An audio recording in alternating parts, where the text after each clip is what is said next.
Boa noite. Boa noite. A graça e a paz do Senhor Jesus.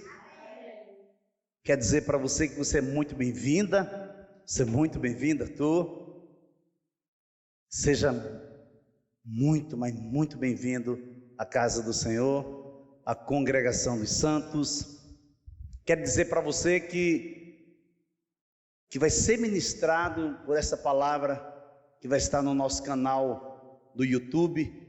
Saiba que você é muito preciosa, que você é muito precioso e que Jesus nos amou, Jesus nos escolheu, nos amou primeiro e nos catou num charco de lodo para que nós pudéssemos amar você. Fica conosco porque Deus tem uma palavra para você. Amém, igreja? Amém. Você pode aplaudir mais uma vez o Senhor Jesus? Aleluia! Abra sua Bíblia no Evangelho de Lucas, capítulo 5. Evangelho de Dr. Lucas, capítulo 5, a partir do versículo 12 até o 16. Aconteceu que, estando Jesus numa das cidades, um homem coberto de lepra veio à sua presença. Quando ele viu Jesus, prostrou-se com o rosto em terra e pediu: Senhor, se quiser, pode purificar-me. E Jesus, estendendo a mão, tocou nele, dizendo: Quero sim, fique limpo. E no mesmo instante, a lepra daquele homem desapareceu. Jesus ordenou-lhe que não contasse isso a ninguém, e acrescentou: Mas vá, apresente-se ao sacerdote e ofereça pela purificação sacrifício que Moisés ordenou para servir de testemunho ao povo. Porém, o que se dizia a respeito de Jesus se espalhava cada vez mais, e grandes multidões afluíam para o ouvir e para serem curadas de suas enfermidades. Jesus, porém, se retirava para lugares solitários e orava. Querido Deus, amado Pai, bispo e pastor de nossas almas, nos aquietamos agora, Senhor, diante de Ti. Paramos, inclinamos nosso coração à Tua presença. Fala conosco, Pai, em nome de Jesus. Fala aquilo que Tu tens para falar à Tua noiva, à Tua igreja, em nome de Jesus. Amém. Eu estou intitulando essa mensagem de Jesus me tocou. Diga comigo: Jesus me tocou. Agora vamos dizer bem alto, vamos. Jesus me tocou. Aleluia, glória. A motivação que nos conduz a Deus, na pessoa de seu Filho Jesus Cristo, é o que vai fazer toda a diferença. Você sabia? A motivação do nosso coração, que conduz a nossa vida à presença de Deus, é que vai fazer toda a diferença. Existe um grupo de pessoas que se aproximam de Jesus por pura curiosidade. Já existe outro grupo que se aproxima dele porque precisam de uma cura, precisam de uma porta de emprego, precisa da restauração do seu casamento, da restauração da sua família, da restauração de um ente querido. Esse grupo de pessoas precisam de um milagre, e elas querem o milagre.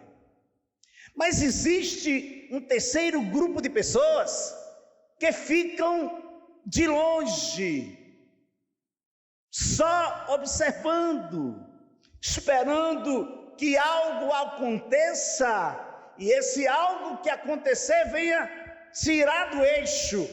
A motivação dessas pessoas é difundir, é espalhar, é propagar escândalos.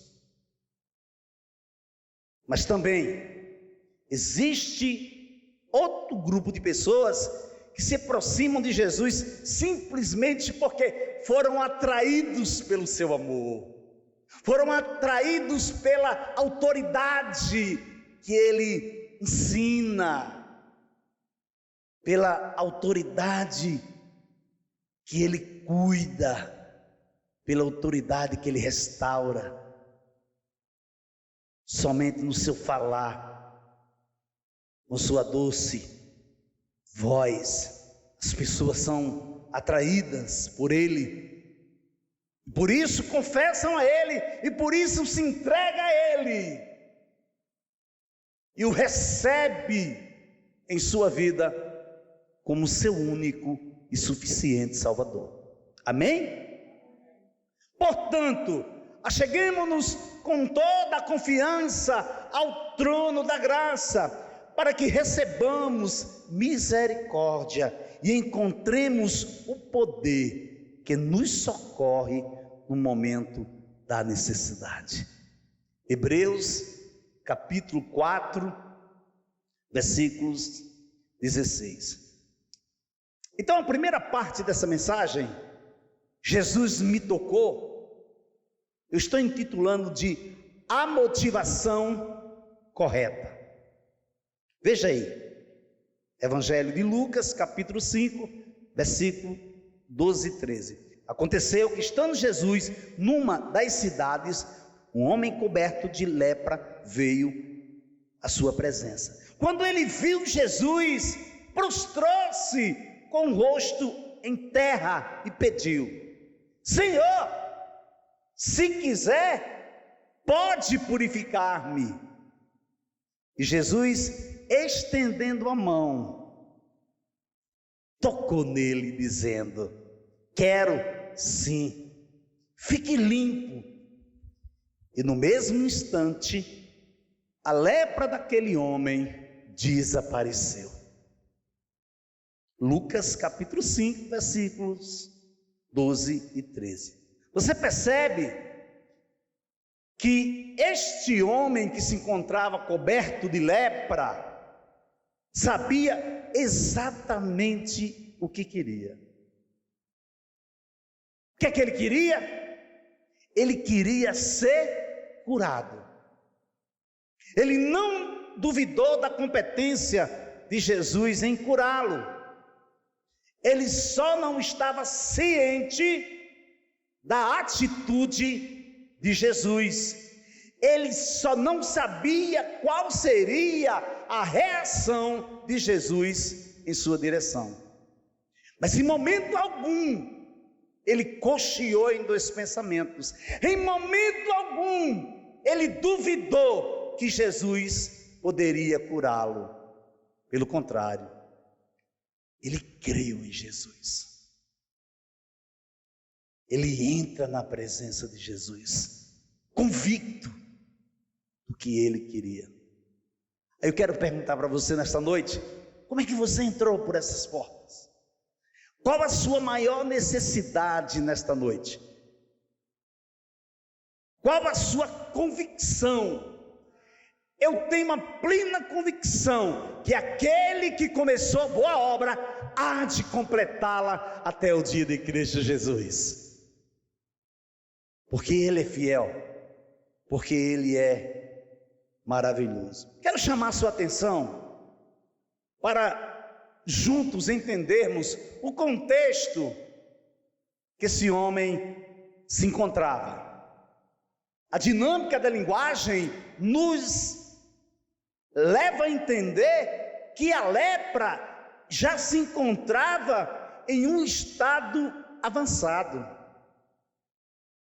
Se você ler o texto, se você meditar no texto, você vai ver você vai perceber que a dinâmica da linguagem nos leva a entender que a lepra deste homem, a lepra que estava sobre a vida deste homem, estava em um estado avançado. A lepra era considerada uma enfermidade comum no Oriente nesta época, mas no seu estágio final ela deformava a pessoa, causando desfiguração no corpo. Era quando vários membros do doente iam apodrecendo. Você vê o estado deste homem, o contexto deste homem, em que situação ele se encontrava. E tem mais, a lei exigia segregação. Separa, tira ele do seio da família, arranca ele do seio da sociedade, e eles eram enviados para os leprosários distante das cidades habitadas. Eles, primeira coisa, quando alguém era detectado com lepra, primeira coisa que faziam, tiravam ele da família, dos filhos, da esposa, da mãe, dos tios, das tias, dos avós, e mandavam eles para lugares distantes,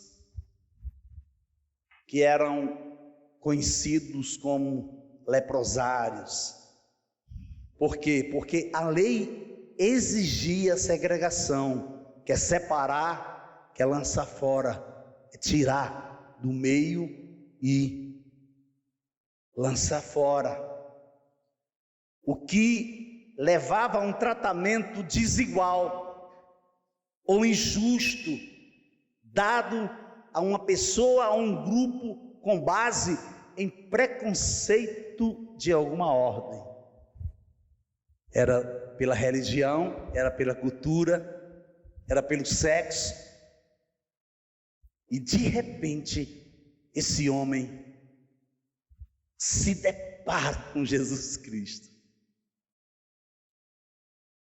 A minha vida, a sua vida, não era diferente desse homem. Estávamos cobertos de lepras, estávamos perdidos, desgarrados e mortos em nossos pecados e delitos. Mas um dia Jesus olhou para você, um dia Ele olha para você e Ele vê o melhor que existe em você. Talvez nem mesmo você não tenha se deparado com o melhor que é em você, pois saiba que Deus vê algo precioso na sua vida. Saiba que você é como uma joia que está sendo lapidada. Saiba que Deus tem o melhor para a sua vida. Saiba que o que você está passando, o que você está enfrentando, não é em vão. Há um propósito.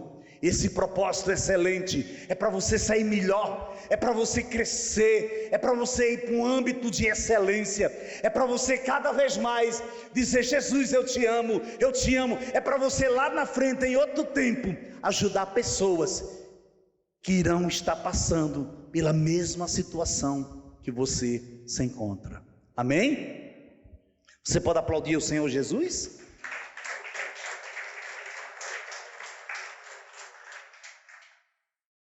Encontramos algumas fases nesse encontro do leproso com Jesus. Primeiro, ele veio a presença de Jesus.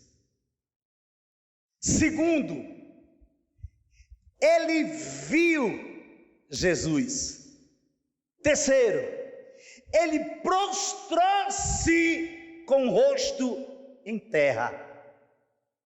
Quarto, ele pediu a vontade de Deus. Vou repetir. O quarto, ele pediu a vontade de Deus.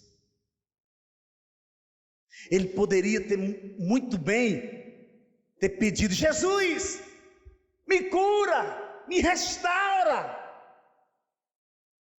como o cego Bartimeu fez. Jesus, filho de Davi, tem compaixão de mim. Jesus, filho de Davi, tem misericórdia de mim. Mas ele não, ele disse: Senhor, se tu quiser. Sabe o que é isso? Isso é vontade soberana. Sabe o que é isso? É você se submeter a Deus. Ele diz: eu quero, Senhor, eu quero ser curado, mas se tu quiser. Tu queres? Se tu quiser, tu pode me curar. Senhor, se quiser, pode purificar-me.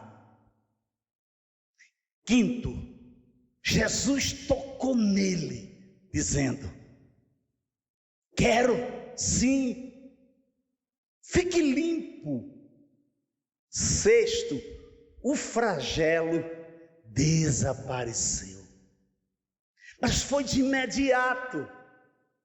Quando Jesus toca nele, ele fica limpo. Eu quero dizer para você que quando recebemos um toque de Jesus, nunca mais seremos os mesmos, nunca mais. Quando ouvimos a voz de Jesus pela primeira vez, nunca mais esquecemos aquela voz que nos atrai, aquela voz que entra nas nossas entranhas, sabe? É aquela voz que vai dividindo, vai discernindo os pensamentos e as intenções de coração. Eu quero dizer que você hoje está diante desse Jesus, desse Deus poderoso, que mudou a sua história e continua mudando a sua história. O Deus que é capaz de fazer qualquer coisa por você. Se for preciso, Ele abre o mar para você passar. Se for preciso, Ele abre porta onde não tem porta e não precisa parede. Se for preciso, Ele move céus e terra para chegar até você e para dizer que te ama. E para dizer para você que se aquiete. Se aquiete, não temas, porque maior é o que está em você do que o que está no mundo. Não temas. Você é menina dos olhos de Deus. Você é mais do que vencedor. Você pode tudo naquele que te fortalece. Ele é tremendo, Ele é maravilhoso. Então, quando Jesus toca neste homem, a lepra desaparece. O que me remete, o que me faz lembrar nesse momento, daquela mulher do fluxo de sangue. Tão conhecida essa passagem, né? Historiadores, homens estudiosos da Bíblia, diz que no original, tanto no original grego como no hebraico, disse que essa mulher estava tão fragilizada que ela não podia mais se manter de pé. Dizem que ela se jogou.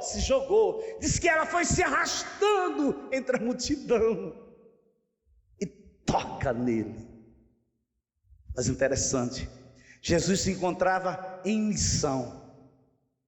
Jesus acabara de ouvir um pedido de um homem que estava em desespero, e ele se prostrou aos seus pés e disse: Jesus, a minha filhinha está morrendo, vem comigo para tu impor as mãos sobre ela, para que ela viva. E o texto diz que Jesus foi com ele, e de repente, uma mulher que já tinha batido em todas as portas que ela podia imaginar, sem nenhum êxito, há 12 anos que ela sofria de uma hemorragia, toca em Jesus. Jesus para e pergunta para os discípulos: quem me tocou? Você entende isso? Você entende como Deus está falando contigo nesta noite? Nos chamam de loucos, somos loucos, somos rendidos, somos totalmente apaixonados, entregues a Jesus. Mas Jesus sabia que alguém tinha tocado nele, ele sabia que era exatamente aquela mulher que há 12 anos sofria de hemorragia. Mas Jesus queria ouvir da boca dela.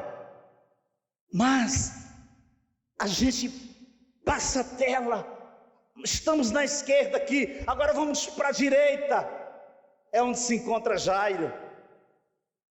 Eu imagino que ele se encontrava ali perplexo. Eu creio que em dado momento, sou eu que estou pensando dessa maneira, não é o texto que diz isso. Eu creio que naquele momento Jairo estava olhando para aquela situação, e o desespero deve ter aumentado, porque a filha dele lá estava morrendo, e de repente aparece uma mulher para parar o mestre. Mas no desenrolar, no desenvolver da conversa de Jesus com aquela mulher, eu creio que Jairo começou a se encher de fé. Eu creio que Jairo começou: eu estava certo, eu vim no lugar certo, agora eu vou, agora eu sei que vai dar certo. Quando ele disse: eu estou convicto que vai dar certo, chega os trabalhadores da casa dele e diz: olha, não incomode mais o mestre, porque a tua filha morreu. É exatamente quando você decide: a partir de hoje eu vou partir para cima, não quero nem saber. Eu sei que Jesus está comigo, eu sei que meu Deus é poderoso e Ele é fiel, então eu vou, quero ver quem vai impedir. É nesse momento que a pessoa chega e diz: olha, por que tu ainda está perdendo tempo com isso? Esse casamento não tem jeito, esse namoro, esse cara não tem futuro, essa mulher não tem futuro. Jesus, espera aí, Jairo, calma, apenas crê, Jairo. Apenas crê, não dê ouvidos a vozes, escute, é a minha voz falando para você. Apenas creia, porque eu sou o teu Deus. Em dado momento você treme nas bases, às vezes você se enfraquece, porque você não vê resultado. Você está investindo fé, investindo coragem, ousadia, mas você se cansa, porque você não vê nada acontecendo. Pelo contrário, a coisa parece piorar mais. Mas deixa eu te dizer uma coisa nesta noite: não é para você ver, é para você crer. Não confunda ver com crer. Você tem que crer. A sua fé tem que estar ativada e desenvolvida. A paz que eu vos dou não é a paz que o mundo dá. No mundo tereis aflições, mas tende bom ânimo, porque eu venci o mundo. Mas amado, paz não quer dizer que é ausência de guerra, não. A alegria do Senhor é a nossa força. O fato de você ter convicção, o fato de você realmente saber que seus pés estão firmados na rocha eterna, traz essa paz guardada, escondida no seu coração, para que você não venha duvidar, para que você não venha pecar,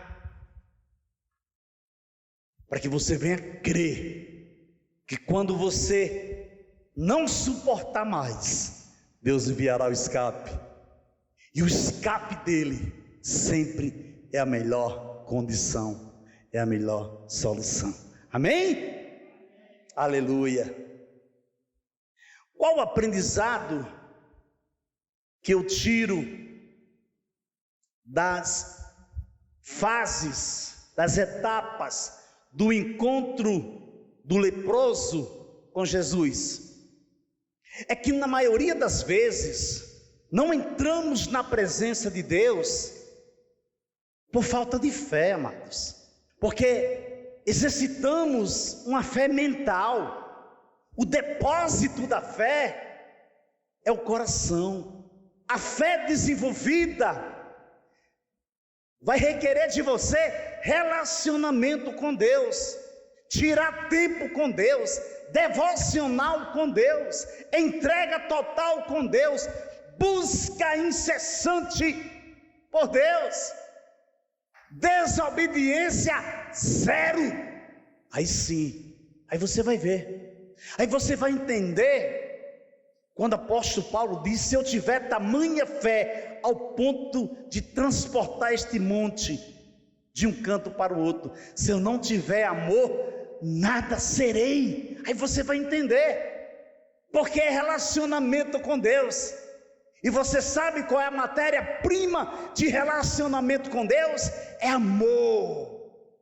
Como Romanos capítulo 5 descreve que o Espírito Santo aspergiu em nossos corações, outorgou em nossos corações o amor de Deus. Então não adianta nós pegarmos atalhos.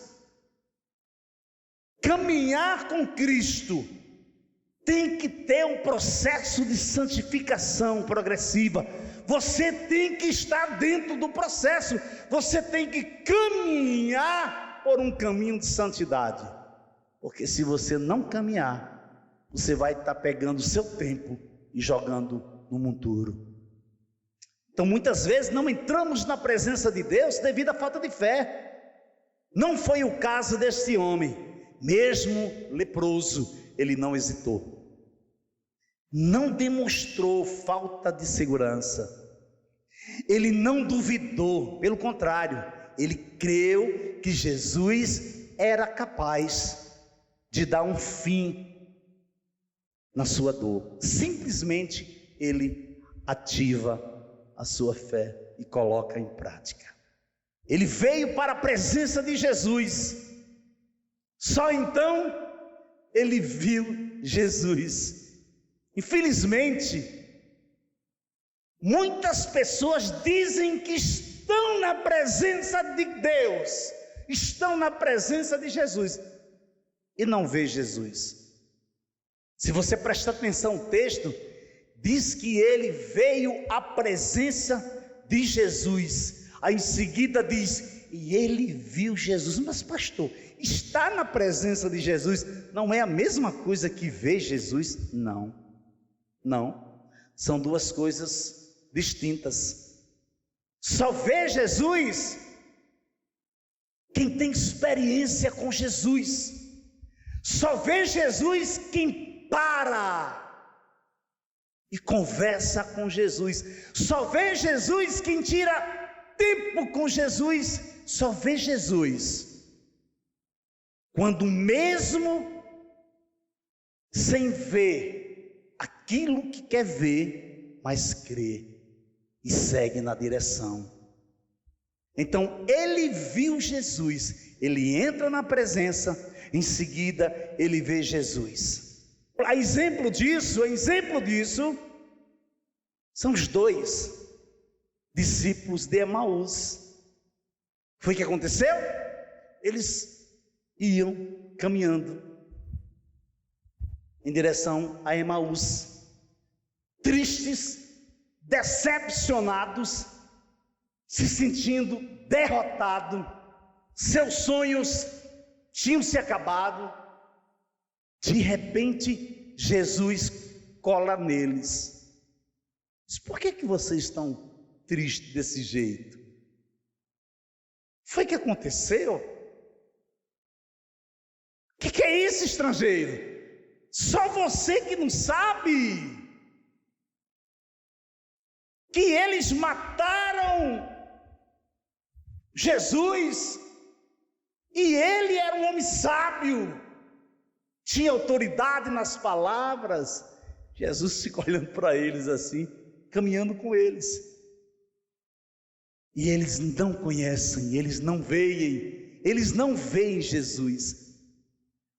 Há um atenuante, sim. Claro que existiu uma força sobrenatural do Pai para que eles não reconhecessem Jesus ali. Mas há um atenuante para nós entendermos que eles não viram Jesus, porque eles estavam muito atribulados. Outro, que eles não lembraram das palavras de Jesus. Está se aproximando o dia. Eu serei entregue nas mãos dos homens, serei morto, mas ao terceiro dia ressurgirei dentre os mortos. Eles não lembravam mais disso. É tanto que quando Jesus aceita o convite deles para entrar na aldeia de Emaús, que senta na mesa, que parte o pão, eles reconhecem, disse: é Jesus, é Jesus. Jesus desaparece. Eles olham para o outro e dizem: você não lembra? Nosso coração ardia quando ele falava. Como está seu coração agora? Porque eu estou falando dele, eu não estou falando de mim. Ah, querida, por mim eu passaria a noite toda aqui falando dele, porque ele é tremendo. Outro exemplo é de Maria Madalena. Abra aí sua Bíblia, no Evangelho de João, capítulo 20. Evangelho de João, capítulo 20, a partir do versículo 12. Ela viu dois anjos vestidos de branco, sentados onde o corpo de Jesus tinha sido colocado. Um à cabeceira e outro aos pés. Então eles perguntaram: mulher, por que você está chorando? Ela respondeu: porque levaram o meu Senhor e não sei onde o puseram. Depois de dizer isso, ela se virou para trás e viu Jesus em pé, mas não reconheceu que era Jesus. Jesus lhe perguntou: mulher, por que você está chorando? A quem você procura? Ela, supondo que fosse o jardineiro, respondeu: se o Senhor tirou daqui, diga-me onde colocou, e eu levarei. Jesus disse: Maria. Ela, voltando-se, lhe disse em hebraico: Rabone, Rabone, que quer dizer mestre. Jesus continuou: não me detenha, porque ainda não subi para o meu Pai, mas vá até os meus irmãos e diga a eles: subo para o meu Pai e o Pai de vocês, para o meu Deus e o Deus de vocês. Receba,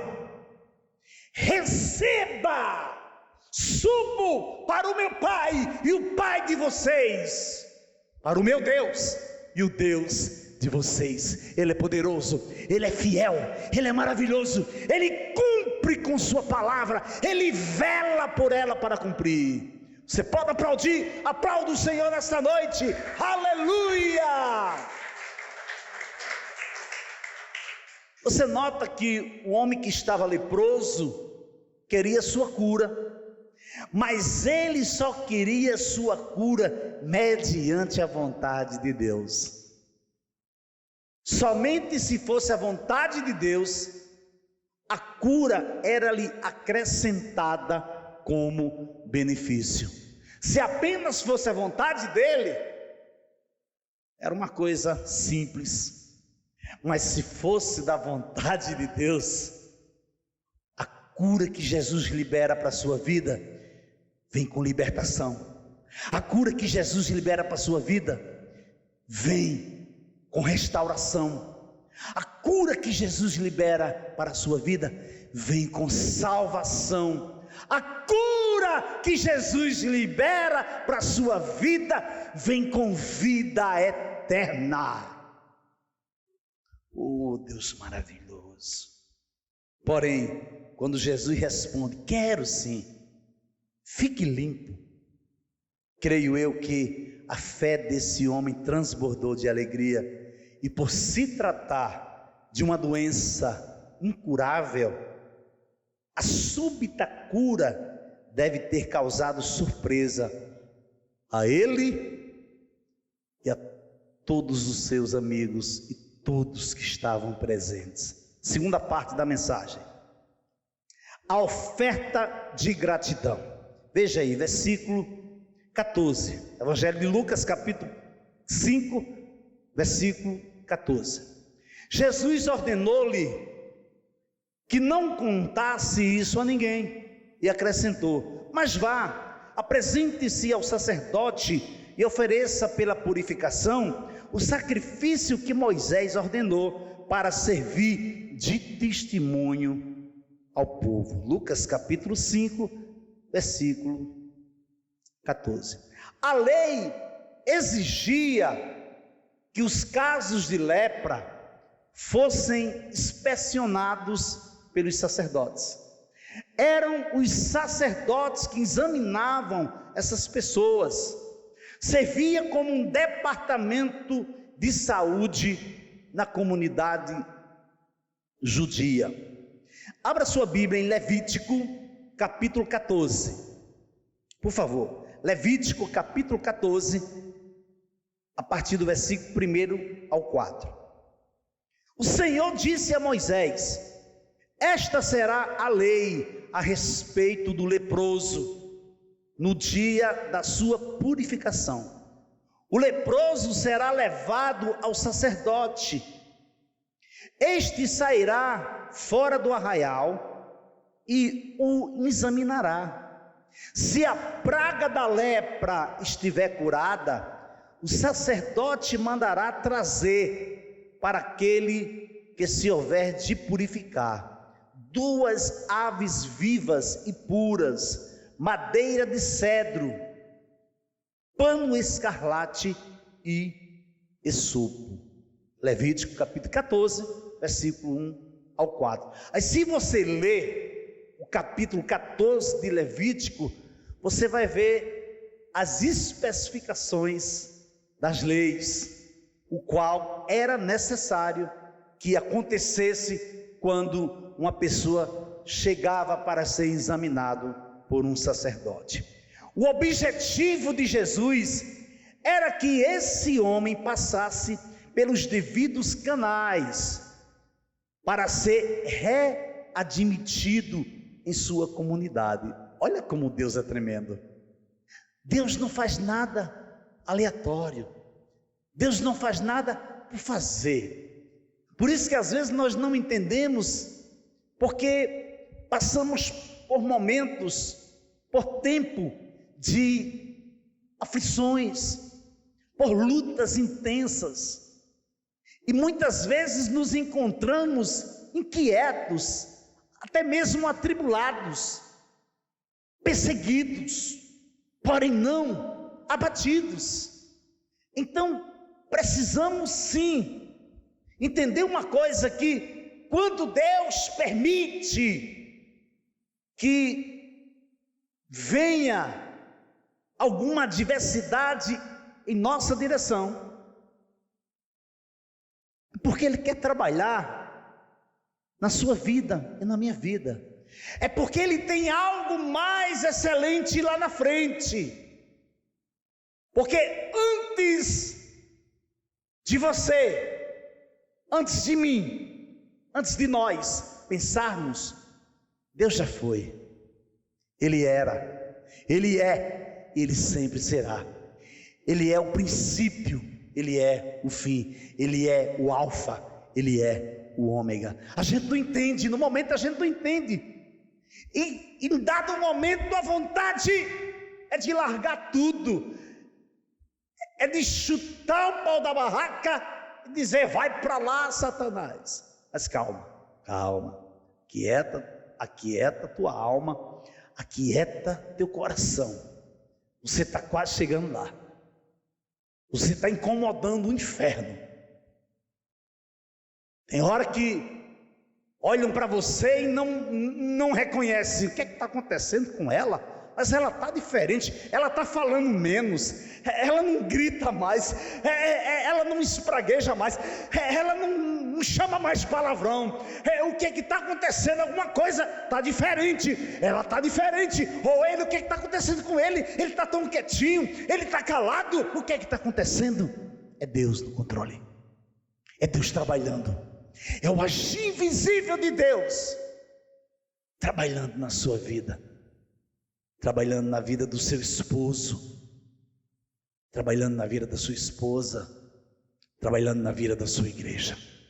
Então o objetivo de Jesus era que esse homem passasse pelos devidos canais para ser readmitido em sua comunidade, para ser readmitido no seio familiar, para voltar a conviver no seu meio relacional. Por isso ele lhe disse: mas vá, apresente-se ao sacerdote e ofereça a purificação, o sacrifício que Moisés ordenou para servir de testemunho. Olha o propósito. Quando você se submete, quando você caminha mais uma légua, mais outra légua, só Deus sabe como é que você está enfrentando, só Deus sabe como é que você está em pé. Mas você não imagina como existem pessoas que estão impactadas com a transformação que Deus tem feito na sua vida, porque você tem se submetido. E isso agrada o coração de Deus. Jesus não veio para descumprir ou quebrar a lei. Pelo contrário, Jesus veio cumprir a lei. Não pensem que eu vim revogar a lei ou os profetas. Não vim para revogar, mas para cumprir. Porque em verdade lhes digo, até que o céu e a terra passem, nem um i ou um tio jamais passará da lei, até que tudo se cumpra. Aquele, pois, que desrespeitar um destes mandamentos, ainda que dos menores, e ensinar os outros a fazer o mesmo, será considerado mínimo no reino dos céus. Aquele, porém, que observar e ensinar esse será considerado grande no reino dos céus. Porque eu afirmo que se a justiça de vocês não exceder em muito a dos escribas e fariseus, jamais entrarão no reino dos céus. Mateus capítulo 5, versículo 17 a 20. Nosso sacrifício precisa ser um sacrifício vivo. Nosso corpo precisa ser entregue a Deus como sendo santo e agradável. Nosso culto precisa ser racional, logiquem. Não podemos viver de conformidade com os padrões deste mundo. Precisamos permitir que Deus transforme a nossa mente, renovando pela palavra, pela leitura da palavra. Só então experimentaremos a boa, a agradável e a perfeita vontade de Deus. Quando Jesus nos toca, algo de novo acontece. Quando Jesus entra em nossa vida, não existe mais lugar para os velhos costumes, para as velhas práticas que nos tiravam da sua presença. Ninguém põe remendo de pano novo em roupa velha. Porque o remendo tira o pedaço da roupa e o buraco fica ainda maior. Nem se põe vinho novo em odres velhos, porque se alguém fizer isso, os odres se rompem, o vinho se derrama e os odres se perdem. Mas se põe vinho novo em odres novos e ambos se conservam. Mateus capítulo 9, versículos 16 e 17. Você vê que Jesus é tão preciso, Jesus é tão maravilhoso que ele se importa até com os odres. Por que quando você coloca vinho novo em odre velho, por que ele se rompe? Porque ele é feito de couro de animal. Então quando ele é velho, ele já está ressecado. Quando você coloca o vinho novo, ele fermenta e pá, explode. Então o que acontece? Você perde o vinho novo e o odre. E Jesus disse que nós não podemos fazer isso. Não existe escapatória. Quem vive em novidade de vida, caminha por um caminho de santidade. Tem consciência que vive um processo de santificação progressiva. Conclusão. Porém, o que se dizia a respeito de Jesus se espalhava cada vez mais, e grandes multidões afluíam para o ouvir e para serem curadas de suas enfermidades. Jesus, porém, se retirava para lugares solitários e orava. Lucas capítulo 5, versículo 15 e 16. Haverá um momento em nossas vidas que teremos que priorizar nosso tempo de oração. Sabia? Em dado momento da caminhada, parece que trava. E você começa a viver de experiências passadas.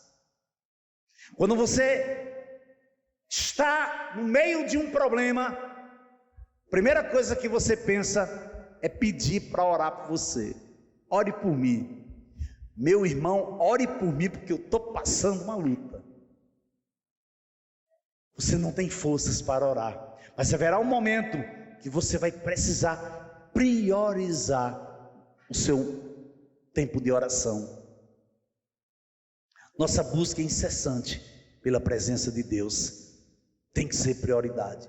Precisamos identificar que tipo de enfermidade nos tem atingido, que tipo de lepra tem nos corroído. Daí então tomaremos a decisão mestra.